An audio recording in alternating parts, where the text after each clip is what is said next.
ओम शांति। आज का स्वमान, मैं परियोगी आत्मा हूँ। बाबा कई बार कहते हैं, आप बच्चे योगी सो परियोगी हो। कौन से प्रयोग करने हैं हमको, वो आज बाबा ने समझाया है। प्रयोग करो साधनों के ऊपर, कि साधन भी हैं, प्रयोग भी कर रहे हैं, लेकिन साधन हमारे योग को बीच में रोके नहीं, साधना भंग नहीं करें। क्योंकि दुनिया में अब तक जो साधक बने हैं, योगी बने हैं, वो दुनिया छोड़ जाते हैं, वैरागी फकीर हो जाते हैं। और बाबा हमें योग की ऊंचाई के बारे में समझाते हैं कि साधनों को छोड़ देना केवल यही कोई बहुत ऊंची स्थिति नहीं है। हाँ, कमज़ोर आत्मा है, साधनों के साथ बैलेंस नहीं कर सकती, फिर छोड़ के चले जाते जंगलों में।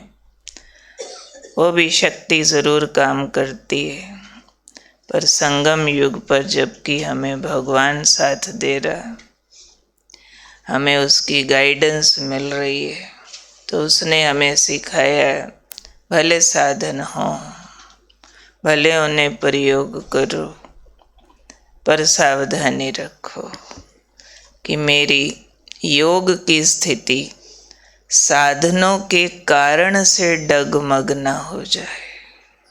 ये फिर बहुत बहुत सूक्ष्म चेकिंग है कि साधन मेरी डिपेंडेंसी ना बन जाए। डिपेंडेंसी मतलब मेरे सुख का कारण साधन हो, ऐसा नहीं होना चाहिए। मेरे मानसिक सुख और आराम का कारण बाबा ही होना चाहिए। बाबा के बजाय अगर साधन मेरे सुख और आनंद का कारण मुझे महसूस होते हैं, तो जब ये साधन न होंगे या इनमें कुछ ऊंच नीच होगी, तो स्थिति डगमग हो जाएगी। इसलिए आज बाबा ने प्रयोग करने को बोला, एक्सपेरिमेंट करो कि हम साधन प्रयोग कर रहे हैं, ठीक है, मना नहीं है, पर योगी होकर प्रयोग करो। प्रयोग करो, न्यारे होकर प्रयोग करो। आज बाबा ने विधि बताई है कि न्यारे होकर प्रयोग करो, योगी होकर प्रयोग करो, अनासक्त होकर प्रयोग करो, निमित्त भाव से प्रयोग करो। तब ये साधन जो हैं योग को डगमग नहीं करेंगे। कैसे कैसे प्रयोग करना है हमने? न्यारे होकर, योगी होकर प्रयोग करना, अनासक्त होकर प्रयोग करना, और निमित्त भाव से। निमित्त भाव होता है जो भी चीज़ प्रयोग कर रहे हैं पहले ही मालूम हो मेरी नहीं है, ये पराई है, और थोड़े टाइम के लिए मेरे पास से चली गई तो फिर कोई हर्जा नहीं है, अमानत है। जैसे निमित्त भाव से उसको प्रयोग करो, क्योंकि अगर ये भाव यूज़ नहीं किए तो फिर साधन इच्छा का रूप बन जाएंगे। जो कल भी कहा बाबा ने, इच्छा पर समझाया कि कई बच्चे कंफ्यूज करते हैं कि इच्छा नहीं है, अच्छा लगता है तो चलने देते हैं। आज बाबा ने इसी के लिए और समझाया कि अगर इच्छा का रूप बन गया साधन, तो कभी अच्छा नहीं बनने देगा। इच्छा को एक वरदान है। क्या वरदान है? इच्छा है तो अच्छा नहीं बनने देगी। इच्छाएं हमारे गुणों को खा जाती है। इच्छाएं कोई ना कोई आंतरिक गुण नष्ट करके फिर उसकी पूर्ति की तरफ हम जाते हैं। इसलिए इच्छाएं मेरे मन को ना भटकाएं, तो उसके लिए हमें प्रयोगी होकर रहना है। नहीं तो बाबा ने कहा, नहीं तो अगर ध्यान नहीं दिया तो मेहनत में समय चला जाएगा, रिजल्ट नहीं आएगा। मेहनत बहुत करेंगे, योग बहुत लगा रहे हैं, योग लगाएंगे, पर अगर योग के प्रयोग ऐसे वाले नहीं किए तो मेहनत में ही समय चला जाएगा। और साधना करने टाइम साधना को डगमग करेंगे, भंग करेंगे। इसलिए बाबा ने कहा, राजयोगी होकर के इन साधनों, प्रकृति के साधनों को प्रयोग करते प्रकृति जीत बनो, तब कहेंगे प्रयोगी आत्मा है।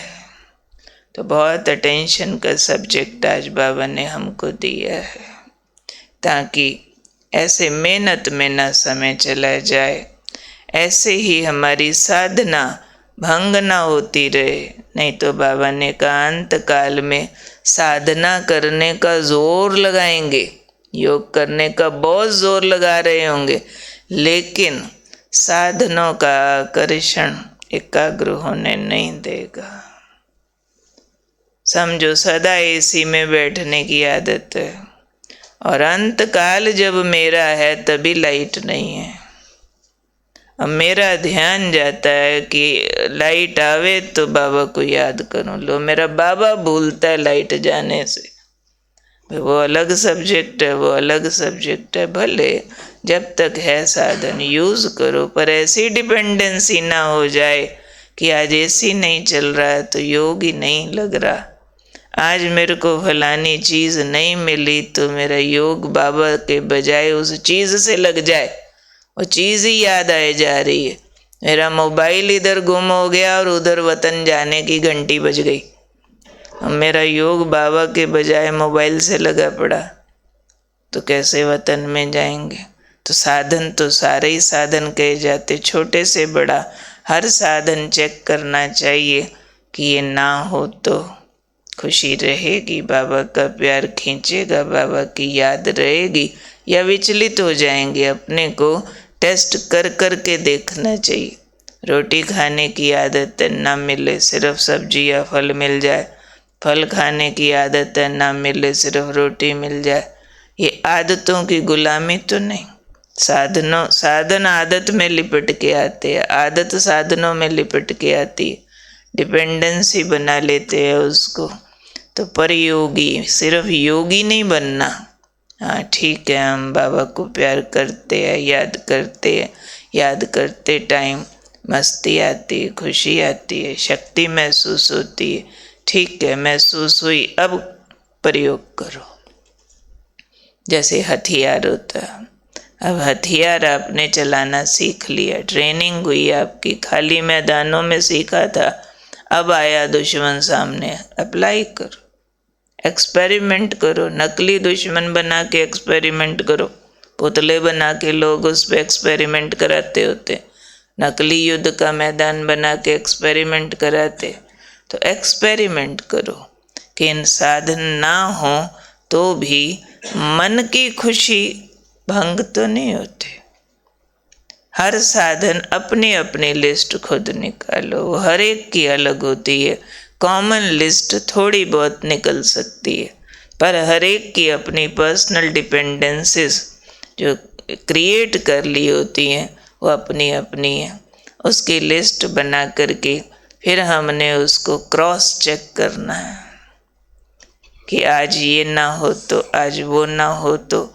योग की स्थिति पर असर पड़ता है या नहीं पड़ता है? नहीं पड़ता है तो बहुत अच्छी बात है, पर जिस बात में पड़ता है उसको फिर मेहनत करके भी ठीक करना, नहीं तो अंत में इतनी पढ़ाई के बाद जो हम रिजल्ट चाहते हैं वो नहीं आए तो अच्छी बात नहीं है। ये वाली चूक अंत समय में हमें हमारी मेहनत का रिजल्ट नहीं देगी। नहीं तो कोई बच्चा सारा साल पढ़े और उसका वही छूट जाए जो पेपर में आना, बाकी सारा पढ़ लेवे, सारा पढ़ा, सिर्फ वही 5 क्वेश्चन नहीं पढ़े जो पेपर में आने थे। लो फिर अब पास कौन कराए उसको।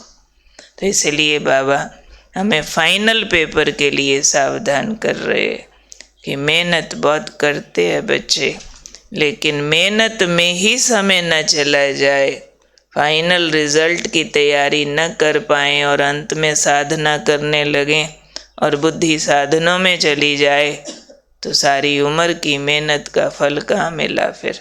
इसलिए बाबा अभी से टेंशन दिलवा रहे हैं कि ये दुश्मन है आपके आगे, अभी समझ जाओ, अभी से इसको ख़त्म करो ताकि विजयी होकर के हम अपना सब्जेक्ट पूरा करें। तो कौन हूँ मैं आज?